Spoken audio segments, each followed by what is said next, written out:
Starting a business can seem like a daunting task, unless you have a partner like Shopify. They have the tools you need to start and grow your business. From designing a website to marketing to selling and beyond, Shopify can help with everything you need. There's a reason millions of companies like Mattel, Heinz, and Allbirds continue to trust and use them. With Shopify on your side, turn your big business idea into...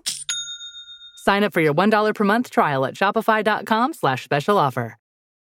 I had that dream again. My small business needs to hire, but I don't use LinkedIn, and I hire an energy vampire. But also they're a literal vampire. And suddenly my team is spending all their time sharpening wooden stakes and buying bulk silver and rehearsing ancient chants, and then I wake up. Don't let hiring nightmares ruin your dreams. LinkedIn Jobs' new AI assistant takes insights from over 1 billion professionals to create a short list of the best fits for you. Post your job for free at linkedin.com/quality. Start hiring today with LinkedIn. It's football season, and you can now get almost anything you need for game day delivered with Uber Eats. What do we mean by almost? Well, you can't get a running back delivered, but you can get baby back ribs delivered. A strong defense? No. A strong deodorant? Yes. A six-pack of abs? Nope. Six-pack of beer? Yes. Get almost anything for game day delivered with Uber Eats, official on-demand food delivery partner of the NFL. Order now. Alcohol 21 plus and in select cities. Product availability varies by region. See app for details. Eran trabajadores, padres de familia, mujeres exhaustas, jóvenes sin futuro, niñas nacidas bajo el peso de la opresión. Vivían aplastados bajo el yugo de una de las naciones más poderosas de la tierra, condenados a vivir y morir como esclavos. Hasta que, en una noche silenciosa, todo cambió. Algo invisible atravesó las casas, separó destinos y abrió camino para la libertad. No por la fuerza de ejércitos, sino por causa de una promesa antigua. Un hombre desacreditado, un bastón común y una fe que nadie sabía que existía fueron los instrumentos que Dios eligió para confrontar imperios, romper el mar y dar inicio a una jornada que jamás sería olvidada. Y si historias como esa te hacen ver la Biblia con nuevos ojos, ya inscríbete aquí en el canal, porque hay muchas cosas aún por ser reveladas y no querrás perderte. Durante siglos, los descendientes de Jacob crecieron en número dentro de las fronteras de Egipto. Aquella gente que fue acogida en los tiempos de José ahora vivía oprimida bajo el peso de una esclavitud implacable. Los egipcios temían la fuerza numérica de los hebreos y para controlarlos impusieron trabajos forzados, crueldades y castigos cada vez más pesados. El texto en Éxodo capítulo 1, del versículo 11 al 14, muestra cómo los israelitas eran tratados con amargura, como si fueran simples herramientas en manos de sus opresores. Pero incluso bajo azotes y humillaciones, algo pulsaba en el íntimo de aquella nación, la esperanza en un Dios que no olvida sus promesas. A medida que el dolor se intensificaba, las oraciones se volvían más constantes. Gritos silenciosos rasgaban los cielos. Clamores no solo por alivio, sino por justicia, por liberación, por una señal de que Dios aún los veía. Éxodo capítulo 2, versículo 23, declara que ese clamor llegó hasta el trono divino. Y es en ese momento que la narrativa cambia de tono. El dolor de los hebreos ya no era solo un eco en los campos de trabajo, sino que ahora formaba parte del plan de redención que estaba a punto de ser activado. El sufrimiento que parecía ignorado se convertiría en el punto de partida de uno de los mayores milagros jamás registrados en la historia de la humanidad. Lo que pocos perciben es que ese intervalo entre el sufrimiento y la respuesta divina revela mucho sobre el carácter de Dios. Él no actúa según nuestra prisa, sino según el tiempo exacto en que su gloria será plenamente manifiesta. El silencio de Dios no significaba abandono, sino preparación. En los bastidores del palacio egipcio y en las tierras del desierto, engranajes estaban siendo movidos para que, cuando llegara el momento correcto, nada pudiera impedir la liberación. La historia nos invita a reflexionar sobre cómo lidiamos con los períodos en que parece que Dios no está escuchando. ¿Cuántas veces confundimos demora con indiferencia? La jornada de los hebreos nos enseña que incluso el silencio tiene un propósito y que el dolor puede ser el preludio de la liberación. Cada lágrima derramada en anonimato era contada por un Dios que observa, escucha y actúa con perfección. Sin aviso, sin anuncio y sin señal visible, la respuesta comenzó a formarse de manera inesperada. No a través de un guerrero con espada o de una revuelta organizada, sino a través del nacimiento de un niño hebreo, escondido entre juncos a orillas del río. El clamor de los hebreos había sido oído, y Dios, fiel al pacto hecho con Abraham, se preparaba para cumplir cada promesa con mano poderosa. En la secuela de esta historia grandiosa surge Moisés, un bebé hebreo nacido en un tiempo en que niños como él estaban condenados a muerte. Faraón había decretado el exterminio de los recién nacidos del pueblo hebreo como intento de controlar su multiplicación. Pero Dios, en su soberanía, orquestó un plan improbable. Aquel que debía ser muerto se convirtió en hijo de la hija de Faraón. Criado con todos los privilegios de la realeza egipcia, Moisés creció entre columnas de oro y paredes adornadas, recibiendo la mejor educación y viviendo bajo las miradas de la élite. A pesar de la apariencia egipcia y del lujo a su alrededor, Moisés nunca olvidó sus raíces. Éxodo capítulo 2, versículo 11, muestra que ya adulto visitó a sus hermanos hebreos y vio con sus propios ojos su sufrimiento.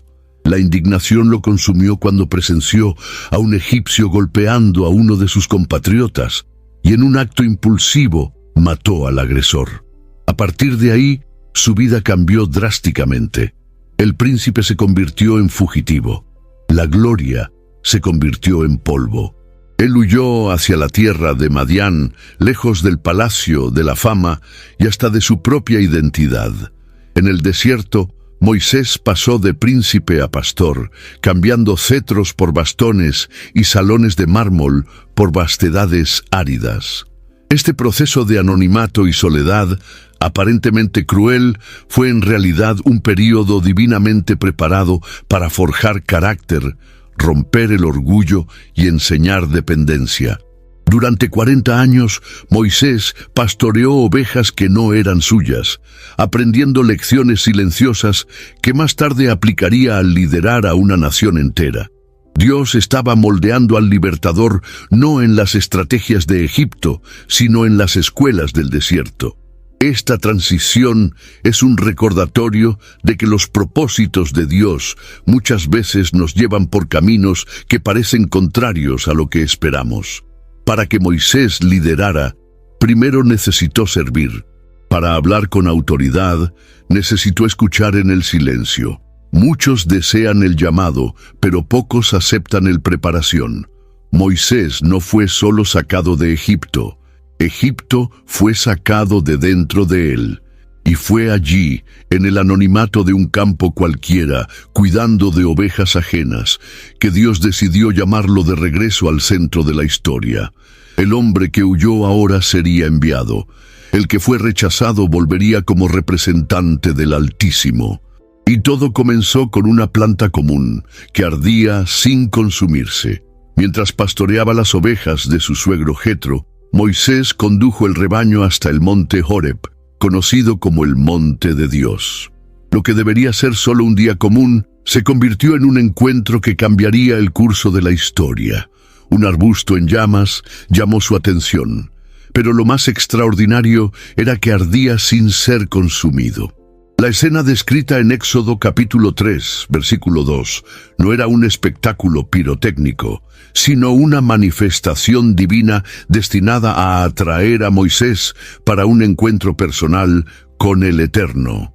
Cuando se acercó, oyó una voz que lo llamó por su nombre, revelando que ese lugar, hasta entonces desierto e inhóspito, era ahora territorio sagrado. Dios se presentó como el Dios de Abraham, Isaac y Jacob. Era una afirmación de continuidad y fidelidad, un recordatorio de que la promesa hecha a los patriarcas seguía en pie. Moisés, dominado por el temor, escondió el rostro. Aquella no era una experiencia común, era el inicio de una misión celestial.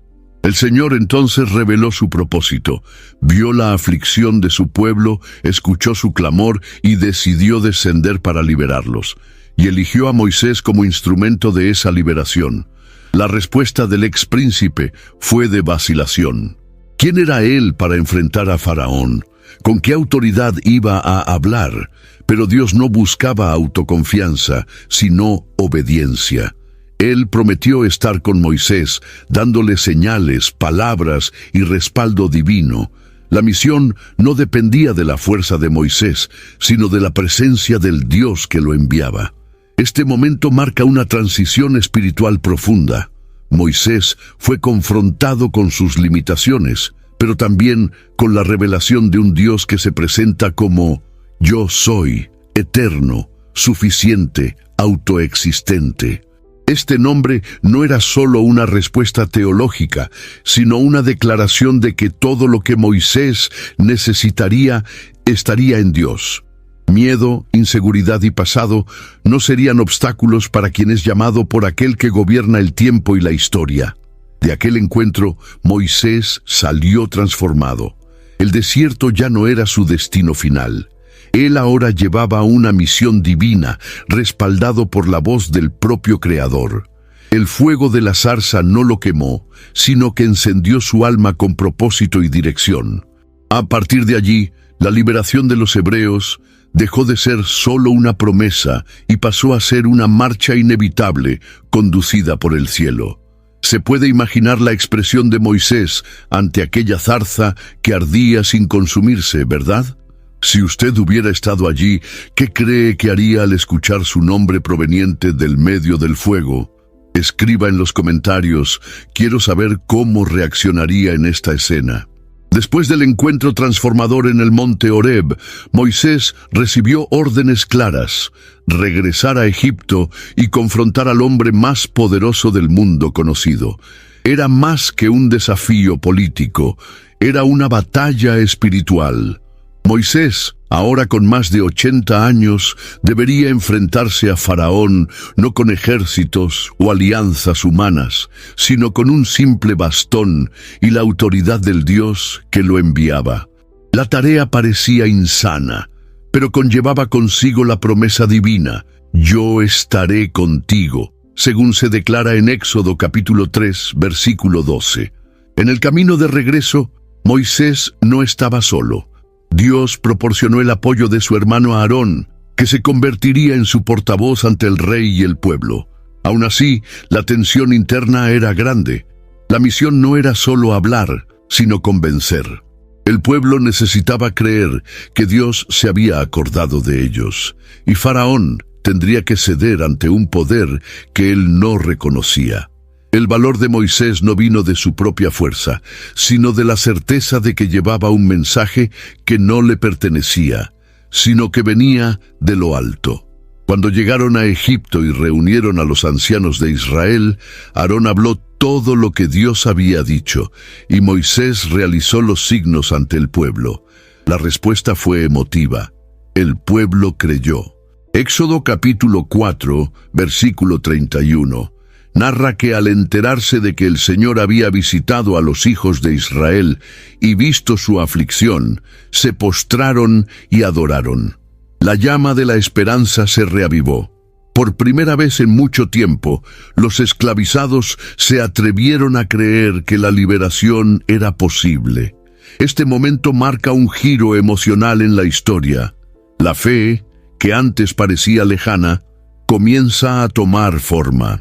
El pueblo que vivía aplastado por la opresión ahora ve en Moisés no solo un líder, sino una señal viva de que Dios estaba actuando. La opresión aún no había cesado, pero algo mayor estaba siendo despertado: la identidad espiritual de los hebreos como pueblo elegido. Aún así, el regreso de Moisés no significaba el fin de la lucha, sino el inicio de una guerra más profunda. La respuesta de Faraón no fue arrepentimiento, sino desafío. Y cuanto más se manifestaba el poder de Dios, más se endurecía el corazón del rey.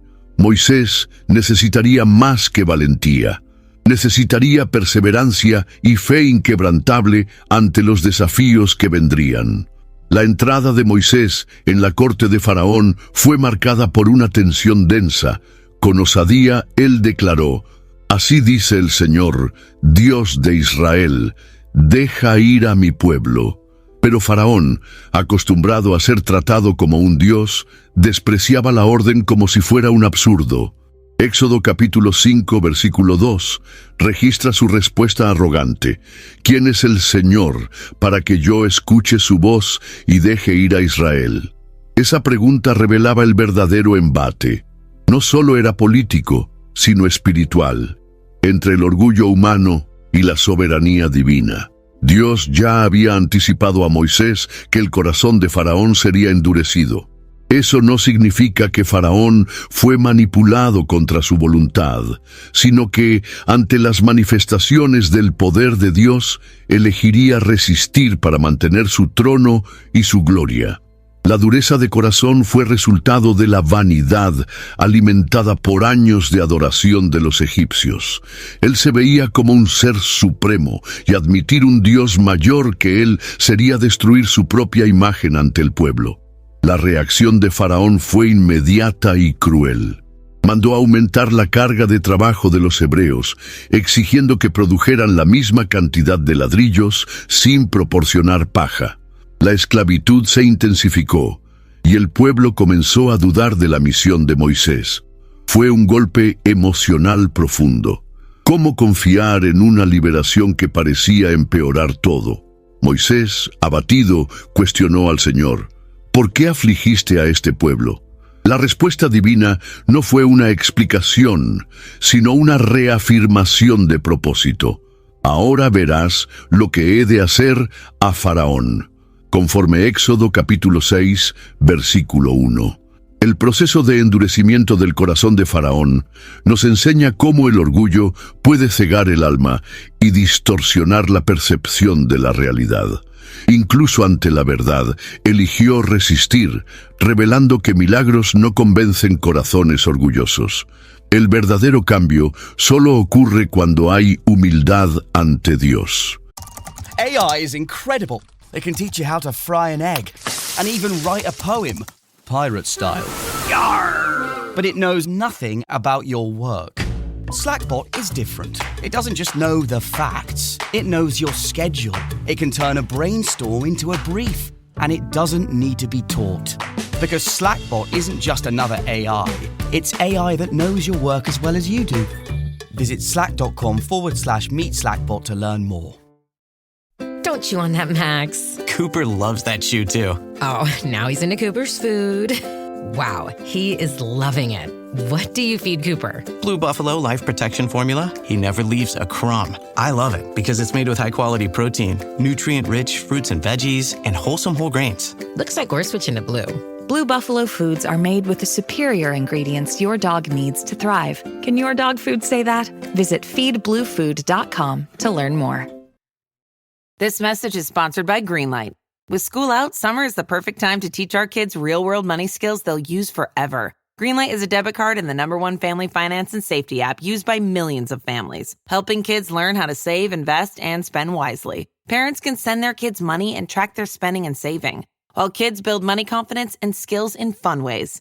Start your risk-free Greenlight trial today at greenlight.com/Spotify. That's greenlight.com/Spotify. Faraón tuvo innumerables oportunidades de someterse, pero eligió exaltarse, y eso lo llevó al colapso. Esta parte de la narrativa es una advertencia poderosa. El enfrentamiento entre Moisés y Faraón no es solo histórico, sino simbólico. Hay un faraón dentro de cada uno de nosotros, una voz que resiste al llamado de Dios en nombre del control, de la apariencia o del miedo. Y como veremos a continuación, Dios sabe exactamente cómo romper cada una de esas resistencias. Lo que parecía ser solo una disputa entre Moisés y Faraón reveló una exposición pública de la autoridad suprema de Dios. Cada una de las 10 plagas lanzadas sobre Egipto no fue solo un castigo, sino una afrenta directa a los dioses egipcios, demostrando que el Señor era el verdadero gobernante sobre la naturaleza, la salud, la vida y la muerte. La primera plaga, por ejemplo, transformando el Nilo en sangre, confrontaba directamente al dios Hapi, el protector de las aguas de Egipto. Éxodo capítulo 7, versículo 20, describe este milagro inicial que manchó de sangre el corazón de la civilización egipcia. A medida que las plagas se intensificaban, ranas, piojos, moscas, peste en los animales, llagas, granizo, langostas, tinieblas y por fin, la muerte de los primogénitos. Dios estaba desmantelando el sistema espiritual que sostenía el orgullo de Egipto. Cada deidad protectora era puesta en jaque. Los magos y sacerdotes, que antes imitaban las señales iniciales, pronto se encontraron incapaces de responder, admitiendo que el dedo de Dios estaba actuando. Faraón, incluso aterrorizado, alternaba entre promesas vacías y negación obstinada. Detrás de esto había un juego de manipulación espiritual. Él intentaba regatear con Moisés, proponiendo concesiones parciales, dejar al pueblo adorar, pero no salir muy lejos, ir, pero sin llevar a los niños, ir, pero sin el ganado. Pero Moisés, instruido por Dios, no aceptó negociaciones con el enemigo. La orden divina era clara: todo el pueblo saldría con todo lo que poseían. No habría acuerdos con la esclavitud. Cada plaga era también una lección para Israel. El pueblo hebreo, que durante tanto tiempo convivió con la cultura egipcia, necesitaba ver que los dioses de aquel imperio eran impotentes ante el Dios de sus padres. Las plagas no solo quebraron a Egipto, sino que fortalecieron la fe de Israel en su verdadero Señor. Dios estaba revelando que no solo era libertador, sino también juez, y que nadie puede resistir su mano extendida. Cuando la última plaga fue anunciada, la muerte de los primogénitos, Egipto entró en colapso. Lo que comenzó como resistencia se convirtió en desesperación. El clamor que antes venía de los esclavos ahora resonaba en los palacios. Y en ese giro dramático, Dios mostraba que su poder no conoce límites y su justicia no falla. Cuando Dios anunció que la 10ª plaga caerá sobre Egipto, el ambiente espiritual se volvió denso. El juicio final vendría en silencio durante la noche, silencioso e implacable. La muerte de todos los primogénitos, desde el hijo de Faraón hasta el del sirviente más humilde, marcaría el apogeo de la intervención divina. Sin embargo, para el pueblo de Israel, aquella noche sería no solo una liberación, sino el nacimiento de una nueva identidad. Dios instituyó la Pascua como un memorial eterno, un rito sagrado que apuntaba hacia la redención y la liberación. Éxodo capítulo 12, versículo 27, resume con claridad: es el sacrificio de la Pascua al Señor, que pasó sobre las casas de los hijos de Israel en Egipto, cuando hirió a los egipcios y libró nuestras casas. Cada familia hebrea debía elegir un cordero sin defecto, sacrificarlo y marcar los umbrales de las puertas con su sangre. Esta marca sería la señal para que el ángel de la muerte pasara por encima de las casas de los israelitas. Más que un gesto simbólico, este acto era un ejercicio de fe. Era necesario confiar en que la sangre protegería. Era preciso obedecer con precisión. La salvación no dependía de méritos, sino de la obediencia a lo que Dios había ordenado. Allí, por primera vez, el pueblo entendía que la sangre inocente tenía el poder de librar de la condenación. Esa noche, todo Egipto despertó en llanto. El llanto invadió los palacios y las chozas. Ninguna casa egipcia escapó del juicio. Faraón, que había resistido durante tanto tiempo, fue finalmente quebrado. Su propio primogénito había muerto. Fue él mismo quien mandó llamar a Moisés y a Aarón, y con voz temblorosa ordenó que salieran llevando con ellos todo lo que tenían. La esclavitud milenaria había sido deshecha. pero no por espadas o ejércitos. La liberación vino por la sangre y la obediencia a un Dios que cumple su palabra. Mientras Egipto lloraba, Israel se preparaba. Dios los orientó a comer la cena apresuradamente, con sandalias en los pies y bastones en las manos, listos para partir. Era el comienzo de un viaje y no había tiempo para mirar hacia atrás. La salida de Egipto no era solo geográfica, sino espiritual. A cada paso dejaban atrás una historia de opresión para entrar en un nuevo capítulo de alianza con el Altísimo. Y en aquella madrugada cargada de emoción, el pueblo partió. El silencio de la noche fue roto por el movimiento de miles de personas dejando la tierra de la esclavitud. La libertad había llegado, no por la fuerza de los hombres, sino por la fidelidad de un Dios que no olvida su promesa. Egipto despertó devastado, pero Israel despertaba a la libertad. La escena era indescriptible. Hombres, mujeres, niños y ancianos caminando con pasos apresurados, cargando sus provisiones, utensilios y el peso de generaciones de esclavitud finalmente rotas. Era el cumplimiento de la promesa hecha a Abraham siglos antes. Éxodo capítulo 12, versículo 51, revela que fue exactamente aquel mismo día que el Señor sacó a los hijos de Israel de Egipto, organizados como un ejército. El pueblo partió no como fugitivo, sino como vencedor. Los egipcios, temerosos y subyugados, los apresuraron para que salieran pronto y hasta les entregaron plata, oro y ropas, un verdadero despojo sin batalla. Este gesto no era mero azar. Dios estaba restaurando la dignidad del pueblo, retribuyendo cada lágrima y cada jornada de sufrimiento con honor. Salían ricos en promesas, cargando no solo bienes materiales, sino también la identidad restaurada de un pueblo elegido. Aquella caminata fue marcada por emociones intensas. Había alegría, alivio y una cierta dosis de incredulidad. Después de tanto tiempo, finalmente estaban libres. No había más azotes ni órdenes crueles. El peso de las cadenas fue sustituido por el peso de la responsabilidad. Ahora, libres, debían aprender a vivir como nación, como pueblo de Dios, y eso exigiría más que coraje. Exigiría confianza constante. La presencia divina no tardó en manifestarse de forma tangible. Una columna de nube comenzó a guiar al pueblo durante el día y una columna de fuego los iluminaba por la noche.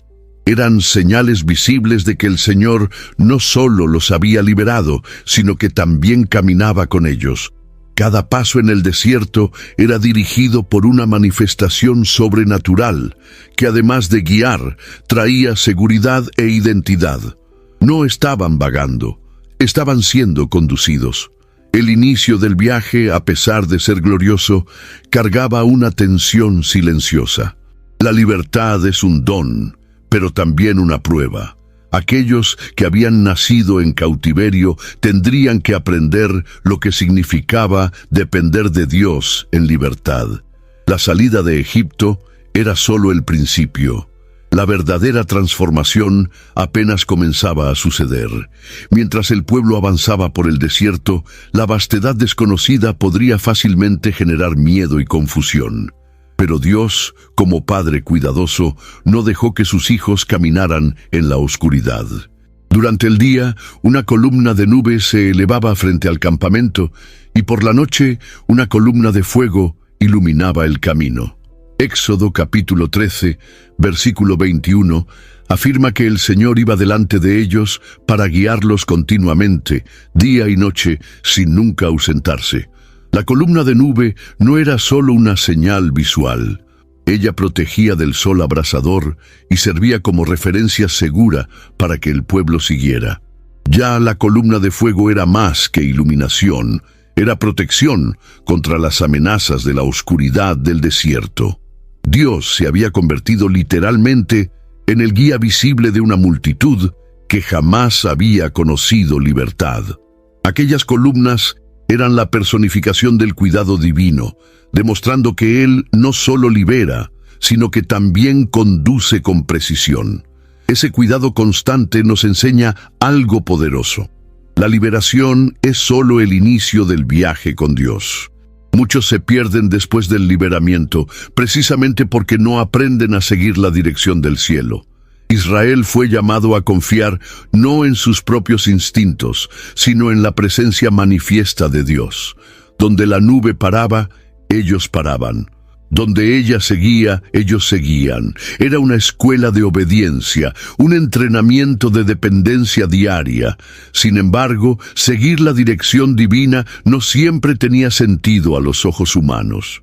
En determinado momento, Dios ordenó que el pueblo acampase cerca del Mar Rojo, en un lugar estratégico, pero aparentemente vulnerable. Los hebreos estaban acorralados entre las aguas y los ejércitos egipcios que venían en persecución. Para muchos parecía una trampa. Pero el Señor no los había llevado allí para destruirlos, sino para revelar su poder de manera aún más grandiosa. La columna de nube y fuego nos recuerda que la presencia de Dios nunca falla. Incluso cuando el camino parece incierto o aterrador, Él continúa adelante, abriendo senderos donde no hay camino. El caos del desierto no impidió el cuidado divino. Por el contrario, fue el escenario perfecto para que el cielo se manifestara de forma inconfundible. Poco tiempo después de la liberación, los hijos de Israel se encontraron en una situación aterradora. Delante de ellos estaba el vasto Mar Rojo y detrás, el ejército de Faraón se acercaba con toda la furia. El propio Dios había conducido al pueblo a ese lugar estratégico, pero humanamente sin salida. La tensión tomó cuenta del campamento. El pueblo, dominado por el miedo, comenzó a murmurar, preguntando a Moisés por qué los había sacado de Egipto para morir en el desierto. Éxodo capítulo 14, versículo 11, registra esa queja amarga que reflejaba la fragilidad de una fe aún en formación. Moisés, por otro lado, se mantuvo firme. Él declaró con audacia que el Señor pelearía por ellos. Bastaba que se mantuvieran en silencio. Esta declaración no fue solo un consuelo, fue una convocatoria a la confianza. Ante la imposibilidad, Dios quería mostrar que Él no solo abre caminos, sino que también enseña a su pueblo a confiar en lo invisible. Fue en ese punto crítico, cuando todas las alternativas humanas fallaron, que el milagro comenzó a revelarse. La estrategia divina no implicaba fuga ni negociación. El Señor ordenó a Moisés que levantara el bastón sobre el mar, y las aguas se abrieron con un viento fuerte viniendo del oriente. El mar se dividió, creando un paso seco entre paredes de agua. Aquello que parecía el fin se convirtió en el inicio de una travesía milagrosa. La naturaleza, sumisa al mando del Creador, abrió camino para su pueblo. Lo imposible sucedió ante miles de testigos. La enseñanza de este momento es profunda. Well, the holidays have come and gone once again, but if you've forgotten to get that special someone in your life a gift, well, Mint Mobile is extending their holiday offer of half off unlimited wireless. So here's the idea. You get it now, you call it an early present for next year. What do you have to lose? Give it a try at mintmobile.com/switch. Limited time 50% off regular price for new customers. Upfront payment required. $45 for 3 months, $90 for 6 months, or $180 for 12-month plan. Taxes and fees extra. Speeds may slow after 50 gigabytes per month when network is busy. See terms. Your Wish is Your Command is being called the greatest success book of all time, with over 100,000 five-star reviews. I went from $5K on my bank account to $8 million. My income doubled. I was able to retire at the age of 31. It reveals the missing key to the law of attraction. Your Wish is Your Command is now available on Amazon. Search Your Wish is Your Command on Amazon to get your copy today. Dios conduce a su pueblo a situaciones en las que solo Él puede operar para que la gloria sea incontestable. El mar no se abrió cuando el pueblo aún estaba lejos. Se abrió delante de sus ojos cuando el peligro era inminente. Esta lección resuena a través de los siglos. Dios actúa en el tiempo correcto, ni antes ni después. La fe, por lo tanto, no es ausencia de miedo, sino la decisión de confiar incluso cuando todo parece perdido. El pueblo que antes temía ahora caminaba entre las aguas con pasos apresurados, pero con los ojos fijos en la columna de fuego que los guiaba. Y mientras atravesaban, el milagro se sostenía. Cada paso era una declaración silenciosa de fe en un Dios que una vez más se revelaba fiel. La travesía del Mar Rojo fue más que un espectáculo, fue una declaración celestial. Cuando Moisés extendió su mano y el mar se abrió con un fuerte viento durante toda la noche, un camino seguro surgió donde antes había solo agua y muerte. Éxodo capítulo 14, versículo 22, describe cómo los hijos de Israel entraron en medio del mar en seco, con las aguas como murallas a la derecha y a la izquierda. Ese detalle revela el nivel de precisión y control del milagro. No fue un paso embarrado, sino un verdadero camino limpio, planificado por el Creador. La multitud cruzó en seguridad, guiada por la presencia de Dios. Durante la travesía, el pánico fue reemplazado por una fe creciente. Cada paso reforzaba la certeza de que estaban siendo conducidos por un Dios que domina los elementos. No era solo una fuga, era un pasaje a una nueva identidad. Egipto estaba quedando atrás, no solo geográficamente, sino espiritualmente. El pueblo esclavizado ahora cruzaba como un pueblo redimido, sellado por la obediencia y por la experiencia de ver lo imposible suceder ante sus ojos. Pero el poder de Dios no se limitó a la apertura del camino. Cuando los egipcios intentaron perseguir a los hebreos y atravesar por el mismo camino, la justicia divina entró en acción. Las ruedas de los carros comenzaron a soltarse, los caballos se desorganizaron y el pánico se apoderó de los soldados. Fue entonces cuando Dios ordenó a Moisés que extendiera nuevamente la mano sobre el mar, y las aguas volvieron a su lecho, ahogando a todo el ejército enemigo. Ninguno escapó. El mar, que había sido salvación para Israel, fue destrucción para Egipto. Este episodio revela dos caras de la acción divina: gracia para los que creen y juicio para los que resisten.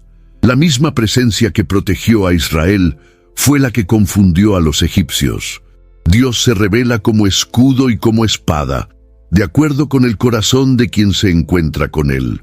La travesía del Mar Rojo no es solo un evento histórico, sino una figura poderosa de la salvación que Dios ofrece. Pasaje de la cautividad a la libertad, de la muerte a la vida.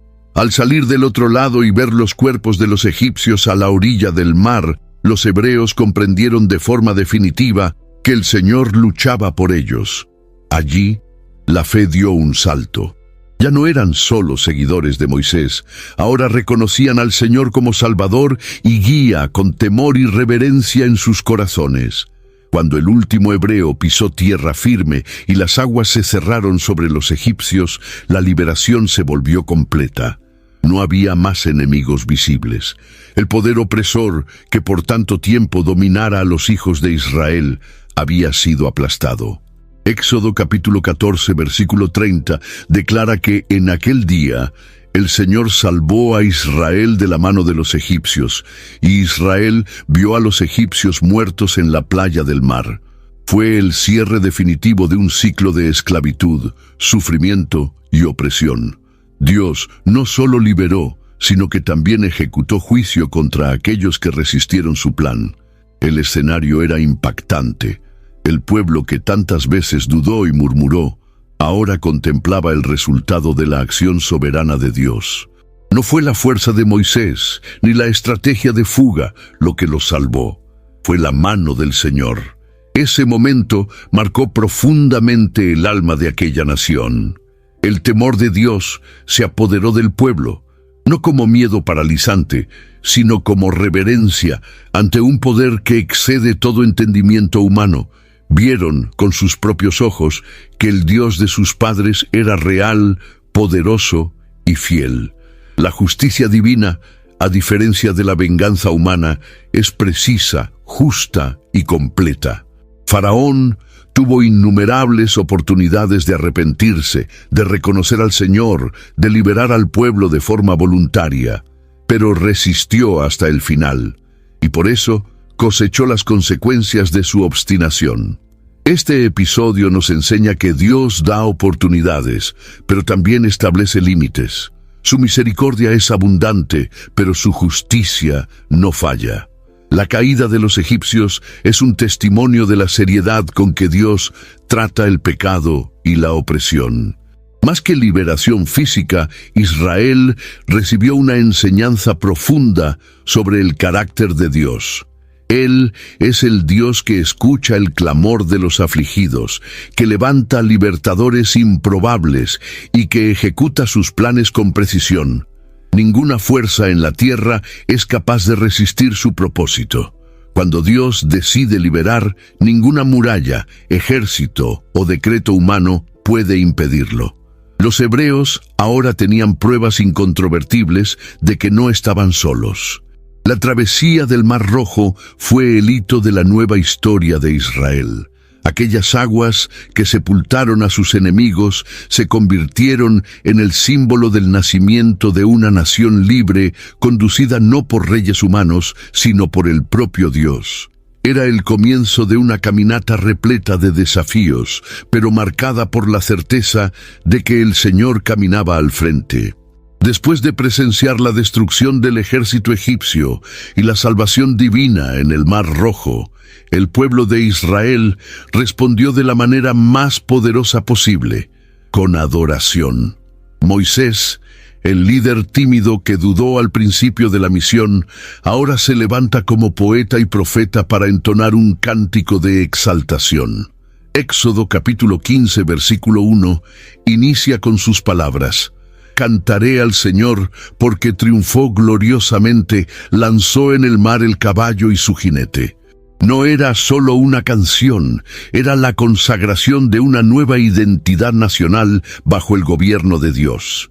Este cántico no fue escrito en un momento de ocio, sino en el calor de la emoción, como una respuesta inmediata a la intervención divina. Destaca no solo el libramiento físico, sino que exalta el carácter de Dios, guerrero, poderoso, fiel y lleno de gloria. Cada estrofa del cántico tiene un valor teológico y espiritual profundo. Moisés reconoce que fue el brazo derecho del Señor, y no la habilidad humana que derrotó a los enemigos. La música se convierte entonces en un testimonio que sería transmitido de generación en generación. Miriam, hermana de Moisés, toma el pandero y, liderando a otras mujeres, se une a la celebración. Este momento revela la fuerza de la adoración comunitaria, donde hombres y mujeres, jóvenes y ancianos, todos se juntan para glorificar al Señor. El pueblo que antes murmuraba ahora canta. Aquellos que dudaban ahora reconocen. Es el poder de la experiencia con Dios. Transforma escépticos en adoradores y temerosos en proclamadores de la fe. Más que gratitud, el cántico es una declaración profética. Moisés afirma que los pueblos escucharán y temerán, que las naciones temblarán ante la noticia de lo que Dios hizo con Egipto. Este himno anticipa el impacto global de los hechos del Señor. No fue solo una victoria local, sino una demostración de la soberanía divina que repercutiría en todo el mundo conocido en la época. La música, como instrumento espiritual, selló lo que los ojos habían visto. El mar se había cerrado sobre los enemigos, pero el cántico abrió los cielos en celebración. La memoria del pueblo fue marcada no solo por la imagen de las aguas, sino por la melodía de la fe. Era la canción de los que habían cruzado lo imposible, no por mérito, sino por la mano invencible del Dios de Israel. Poco después de la celebración, el pueblo de Israel se enfrentó a la primera gran prueba en el desierto, la sed. Caminaron 3 días sin encontrar agua, hasta que llegaron a un lugar llamado Mara. Allí, Las aguas eran amargas e imposibles de beber. La reacción fue inmediata. Murmuraron contra Moisés, olvidando rápidamente la grandiosidad del libramiento que habían experimentado. Éxodo capítulo 15, versículo 24, registra la queja del pueblo. ¿Qué hemos de beber? Una vez más, la fe fue puesta a prueba. Moisés clamó al Señor, y Dios le mostró un leño que al ser lanzado en las aguas las volvió dulces. Este milagro, simple a los ojos humanos, fue una lección profunda. El leño apuntaba al principio de que es Dios quien transforma la amargura de la vida en fuente de provisión. Lo que parecía inviable se volvió útil con un toque divino. La lección era clara. El desierto estaría lleno de pruebas, pero Dios estaría presente para satisfacer todas las necesidades. Poco después, el pueblo llegó a Elim, donde había 12 fuentes de agua y 70 palmeras. Era un verdadero oasis en medio de la escasez. Dios, una vez más, reveló su carácter. Él no solo provee en el límite, sino que también da descanso. Mara fue el lugar de la prueba, Elim el lugar del consuelo. Estos dos momentos seguidos ilustran cómo el Señor conduce a su pueblo a través de jornadas de enseñanza y cuidado. La diferencia entre los dos lugares también muestra cuán voluble es el corazón humano. Ante la dificultad, murmuran. Ante el confort, olvidan. Pero Dios, en su paciencia, continúa enseñando. Usa las aguas amargas para revelar su gracia y los oasis para restaurar las fuerzas. El pueblo aún no comprendía la plenitud de quien los guiaba, pero paso a paso estaba siendo moldeado para confiar. Cada estación del desierto lleva un propósito. Ni toda escasez es abandono, ni todo malestar es castigo. En Mara, Dios enseñó que es Él quien transforma. En Elim, mostró que es Él quien consuela.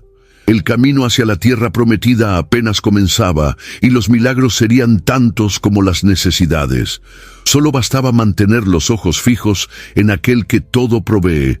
A medida que los días en el desierto avanzaban, la comida se convirtió en una preocupación. El pueblo, una vez más, murmuró, recordando con nostalgia los panes y ollas de Egipto, olvidando el cautiverio que habían dejado.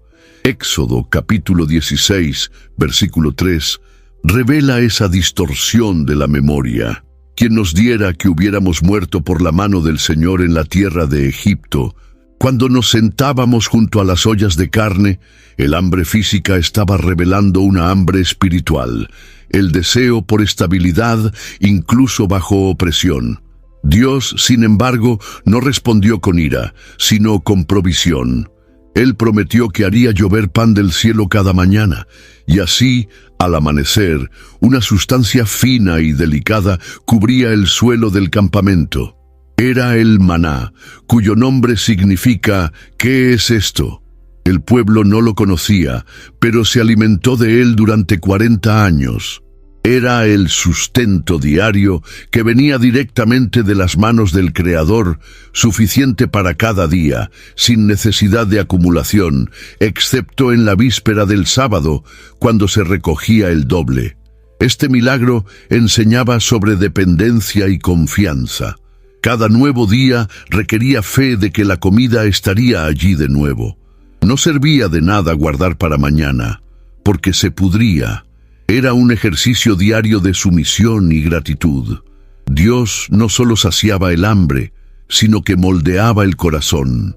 El pueblo aprendería, a lo largo del recorrido, que no solo de pan viviría el hombre, sino de toda palabra que sale de la boca de Dios. El maná también simbolizaba la fidelidad divina, incluso ante la ingratitud. Dios continuaba proveyendo, incluso cuando el pueblo se quejaba. Esta paciencia revela el cuidado de un padre que conoce la fragilidad de sus hijos. Al alimentar a Israel con algo nuevo y sobrenatural, Él les estaba mostrando que la vida con Él sería sostenida no por la lógica humana, sino por la fe y la obediencia. Cada mañana, al recoger el maná, los hebreos se encontraban con la bondad de Dios esparcida por el suelo.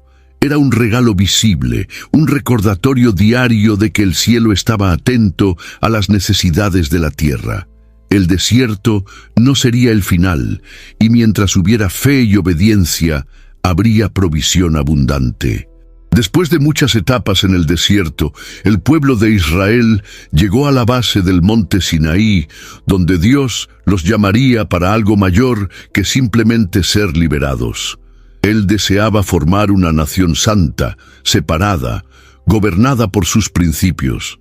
Fue en este escenario majestuoso, envuelto en nubes espesas, truenos y un sonido de trompeta ensordecedor, que Dios descendió para establecer su alianza con el pueblo.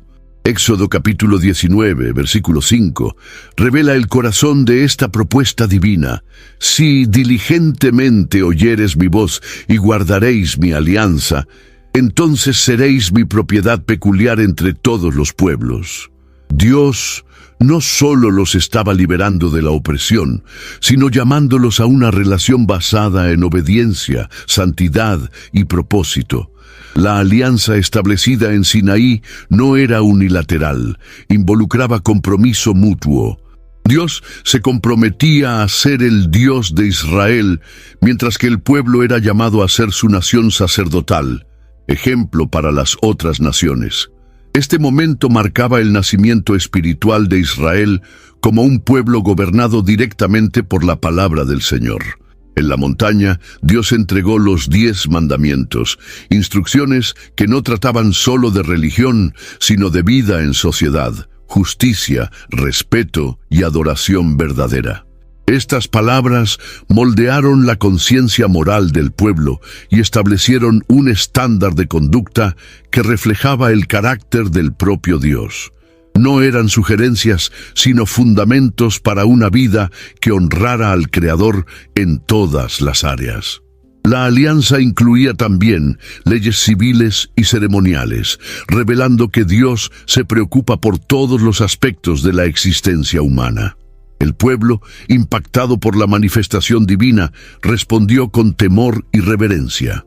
Dijeron: «Todo lo que el Señor ha dicho haremos». Sin embargo, el corazón aún era voluble. El compromiso verbal no siempre se traduciría en fidelidad práctica. Aún así, Dios seguía paciente, enseñando, corrigiendo y reafirmando su alianza a través de Moisés, que actuaba como mediador entre el cielo y la tierra. La entrega de la ley en Sinaí es un hito fundamental en la formación de la identidad de Israel. Era el Señor diciendo: «Ustedes son míos». Esta alianza no fue impuesta, sino propuesta y aceptada por el pueblo. La montaña, que temblaba con la gloria de Dios, ahora se convertía en símbolo de revelación y responsabilidad. A partir de allí, Israel no caminaba solo como un grupo de exesclavos, sino como el pueblo de la alianza, portadores de la palabra y del propósito eterno.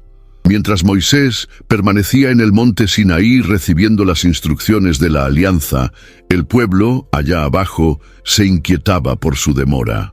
El miedo y la impaciencia se transformaron en idolatría.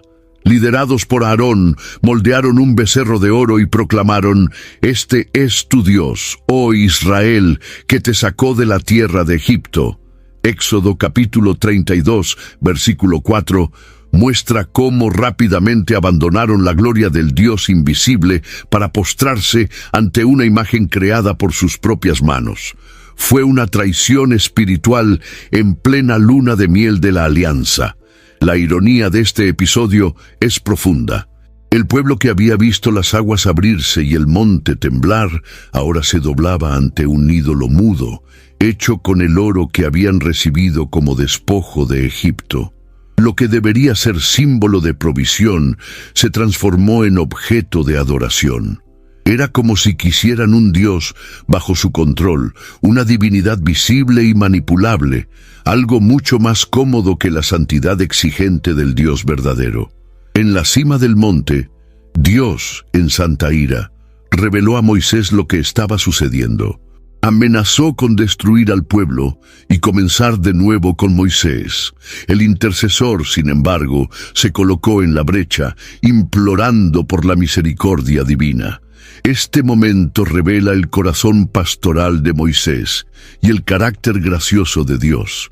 Aunque la justicia exigía castigo, la misericordia encontró espacio. Aún así, vinieron consecuencias. Moisés bajó con las tablas de la ley, y al ver la escena de idolatría, las rompió como señal de ruptura del pacto. La purificación fue severa. 3,000 hombres murieron aquel día, y una plaga alcanzó el campamento. El pecado había sido grave, pues no fue solo una desobediencia moral, sino una afrenta directa a la presencia de Dios. El becerro de oro representó el intento de sustituir lo eterno por algo conveniente. Fue un recordatorio amargo de que la idolatría no comienza con estatuas, sino con deseos desalineados con la voluntad divina. Incluso ante esta caída profunda, Dios no abandonó a su pueblo. Después de disciplina e intercesión, la alianza fue renovada. La rebeldía fue grave, pero no definitiva. El Dios que juzga es el mismo que restaura. El becerro de oro quedó atrás, pero la lección continuó. El corazón humano necesita más que milagros. Necesita transformación continua por la presencia de Dios. Después del pecado del becerro de oro, la relación entre Dios e Israel quedó profundamente dañada. Moisés volvió a interceder con intensidad, pidiendo no solo perdón, sino algo aún más crucial, que la presencia del Señor continuara con ellos en el camino. Éxodo capítulo 33, versículo 15, registra esta oración impactante. Si tu presencia no va con nosotros, no nos hagas subir de aquí. Este clamor revela que para Moisés, la tierra prometida sin la presencia de Dios sería un fracaso. Dios, tocado por la intercesión, respondió que caminaría con el pueblo. Esta fue una de las mayores demostraciones de misericordia en toda la narrativa del Éxodo. El Señor podría haber enviado un ángel o simplemente haber cumplido su promesa de llevar al pueblo a la tierra, pero decidió ir personalmente. La presencia de Dios no era un bono, sino el centro de la identidad de Israel. Era ella quien distinguía a ese pueblo de todas las demás naciones. A partir de esta renovación, Moisés pidió algo aún más audaz. Muéstrame tu gloria. Dios accedió, revelándole su espalda mientras su presencia pasaba, pues nadie podría ver su rostro y vivir. Este encuentro transformó a Moisés profundamente. Cuando bajó del monte, su rostro brillaba tanto que tuvo que cubrirlo con un velo. La gloria de Dios dejó marcas visibles, mostrando que la intimidad con el Creador transforma incluso nuestra apariencia exterior. El tabernáculo fue entonces levantado de acuerdo a las instrucciones divinas, y la nube de la gloria del Señor lo llenó. Este santuario móvil simbolizaba que Dios caminaba con el pueblo, habitando entre ellos.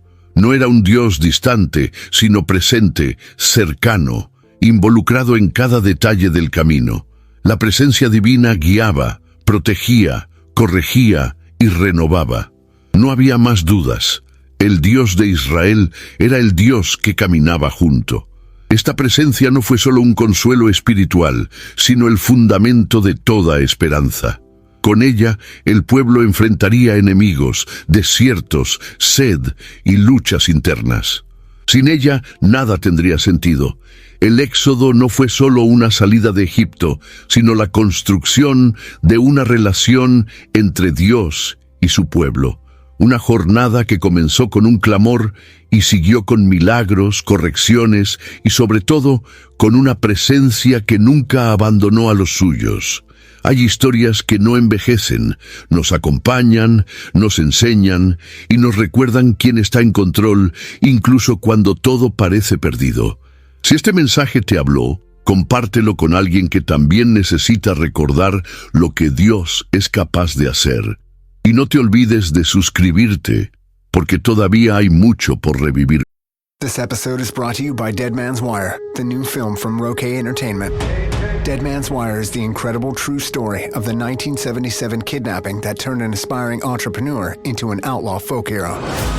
Directed by legendary filmmaker Gus Van Sant, Dead Man's Wire stars Bill Skarsgård, Dacre Montgomery, Carrie Elways, and Myha'la, with Coleman Domingo and Al Pacino. Now playing in select theaters everywhere January 16th. Starting a business can seem like a daunting task, unless you have a partner like Shopify. They have the tools you need to start and grow your business. From designing a website to marketing to selling and beyond, Shopify can help with everything you need. There's a reason millions of companies like Mattel, Heinz, and Allbirds continue to trust and use them. With Shopify on your side, turn your big business idea into... Sign up for your $1 per month trial at shopify.com/special offer. Juntos,